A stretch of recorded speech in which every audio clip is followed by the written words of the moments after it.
నమస్కారం అండి. ఎంఎస్ రామారావు గారి ఇల్లు ఒకసారి చూసిపోదామని వచ్చామండి. కూతురు కొడుకా అండి? అసలు ఈ రూమ్లోకి ఎంటర్ అవ్వగానే ఆయనే కనపడుతున్నారండి. ఆయన మన గురించి పుట్టాడండి, అంతే అంతే అంతే అంతే. తులసిదాస్ గారు వాల్మీకి కలిసి పుట్టాడు, అంతే తెలుగు వాళ్ళ గురించి. అంతేనండి. తాతగారు గొంతు విని పులకించిన హృదయం ఉండదు. అవునండి. ఎన్ని కోట్ల సినిమా పాటలు ఉన్నా ఉన్నా మనకు ఒక విని విని విని బోర్ వస్తుంది, కానీ ఇది రోజు వినే కొద్ది భక్తి పెరుగుతుంది. మనిషి మనసు ఇంకొక రకంగా మారిపోతుంది. దుర్మార్గుడు కూడా గొప్ప దాతగా మారిపోతాడు. అవును. ఇంకొక పాట కూడా ఉంటుంది, హిమాలయాలకు రాలేనయ్యా. అవునండి. అవును, తెలుగు వాళ్ళ అదృష్టం. అవునండి. అవును. నేను ఎప్పుడు ఆయన అలాగే చూస్తాను, ఆ రకంగానే చూస్తాను. ఇక్కడ ఇంట్లో ఉన్నప్పుడే రాశారండి ఆ సుందరకాండ? అక్కడ రాజమండ్రిలో రాశారు. అంటే ఆల్ ఇండియా రేడియోలో వర్క్ చేసినప్పుడు ఇక్కడికి వచ్చారా? ఆల్ ఇండియా రేడియోలో ఆయన వర్కే చేయలేదండి. చేయలేదా? తప్పుడు ఇన్ఫర్మేషన్. ఫస్ట్ ప్లేబ్యాక్ సింగర్ అండి సినిమాలో. 20 సంవత్సరాల పైన ఉన్నాడు ఆయన. అక్కడ బతకలేక గుంటూరు వెళ్ళిపోయాడు. గుంటూరు నుంచి రాజమండ్రి వెళ్ళిపోయాడు. ఒక హాస్టల్లో వార్డెన్ కింద పనిచేస్తూ ఉంటే మా మావయ్య చెప్పబెట్టకుండా ఇల్లు పారిపోయి ఎయిర్ ఫోర్స్లో జాయిన్ అయ్యాడు. 1971లో వారు వస్తే వారు ఫ్లైట్ క్రాష్ అయిపోతే చచ్చిపోయాడు అన్నారు. చేతికంది వచ్చిన కొడుకు బతుకున్నాడో చచ్చిపోయాడు కూడా తెలియదు. ఆ టైంలో ఒక ఆయన చెప్పాను, నువ్వు హనుమంతుని పట్టుకొని నీకు మేలు జరుగుతుంది అని. అప్పుడు హనుమాన్ చాలీసా సుందరకాండ రాస్తే 3 years తర్వాత కంప్లీట్ అయ్యే టైంకి మా మాయ సేఫ్లీ ఇంటికి వచ్చాడు. That was the history behind Sundarakanda.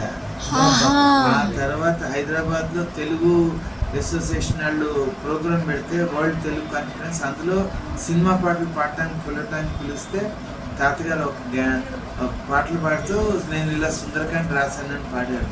అది విని ముగ్ధులే ఇంకా మరుసటి రోజు వారం రోజులు సిటీ సెంటర్ లైబ్రరీలో ప్రోగ్రామ్ పెట్టారు. ఆ తర్వాత అది బాగుండి ఆల్ ఇండియా రేడియో వాళ్ళు రికార్డ్ చేసుకున్నారు. ఇంకా అలా ప్రచారం అయిపోయి హనుమంతుడు వాయువేగాలతో దూసుకెళ్ళిపోయినట్టు అయిపోయింది. ఓ చరిత్ర. ఓకే, అయితే ఇప్పుడు కన్న కొడుకు దీనికోసం వచ్చిన ఇదన్నమాట ఇది. అమ్మో, ఆఫ్టర్ 3 years ఆయన వచ్చారు క్షేమంగా, అంటే మామూలు విషయం అసలు. అంటే అంత క్రాష్ అయిన ఫ్లైట్ లో ఆయన క్షేమం గురించి పాడాడు, కొడుకు సురక్షిత. అమ్మ బాబోయ్. మిగతా అన్ని రాశాడు అమ్మో, చూసారా, అసలు అది తెలియదు మనకి. అందుకే మహానుభావుడు అంటాను.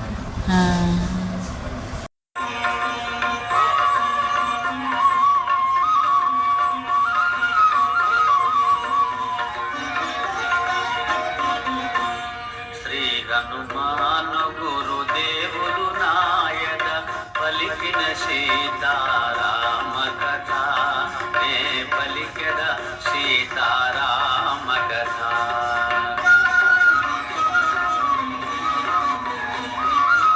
శ్రీ హనుమంతుడు అంజనీసుతుడు అతి బలవంతుడు రామభక్తుడు, లంకకు పోయి రాగల ధీరుడు మహిమోపేతుడు శత్రుఘర్షణుడు జాంబవదాది వీరులందరును ప్రేరేపింపగా సమ్మతించెను. లంకేశ్వరుడు అపహరించిన జానకి మాత జాడ తెలిసి కొన.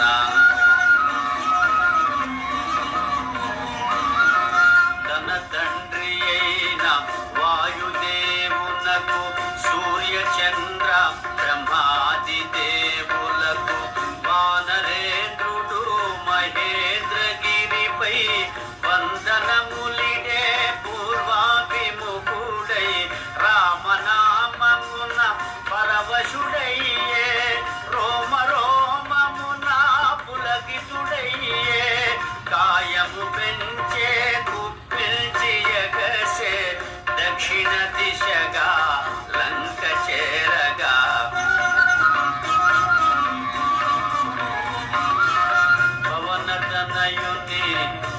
గడ్డనకే పర్వత రాజము గడగడ వణకే ఫల పుష్పాదులు జల జల రాలే పరిమళాలు గిరి శిఖరాలు నిండే పగిలిన శిలలా కాతులెగసే రత్నకాంతులు నలు దిశల మెరసే గుహలను దాగిన భూతముల దిరే దీనారవముల పరుగిడె బెదిరే శ్రీ హనుమాను గురుదేవులు నాయద పలికిన సీతారామ కథ నే పలికద సీతారామ కథ రఘుకులోత్తముని రామచంద్రుని పురుషోత్తముని పావన చరితుని నమ్మిన బంటుని అనిలాత్మజుని శ్రీ హనుమంతుని స్వాగతమిమ్మని నీకడ కొంత విశ్రాంతి తీసుకొని పూజలందుకొని పోవచ్చునని సగర ప్రవర్తితుడు సాగరుడెంతో ముదమున పలికే మైనాకునితో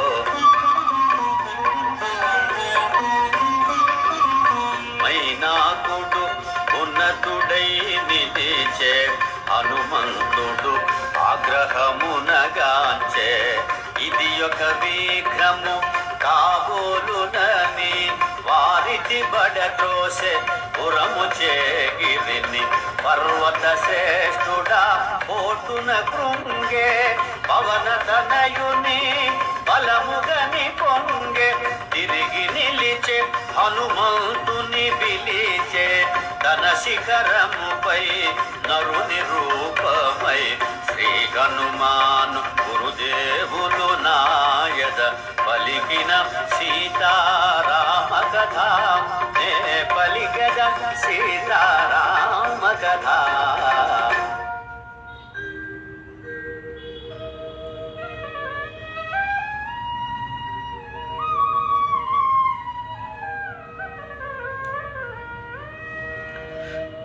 వానరోత్తమా ఒకసారి నిలుమా నా శిఖరాల శ్రమ తీర్చుకొనుమా కందమూలములు ఫలములు తినుమా నా పూజలు కొని మన్ననలందుమా శతయోజనముల పరిమితము గల జలనిధి నవలీల దాటిపోగల నీదు మైత్రికడు ప్రాప్యము నాకు నీదు తండ్రి కడు పూజుడు నాకు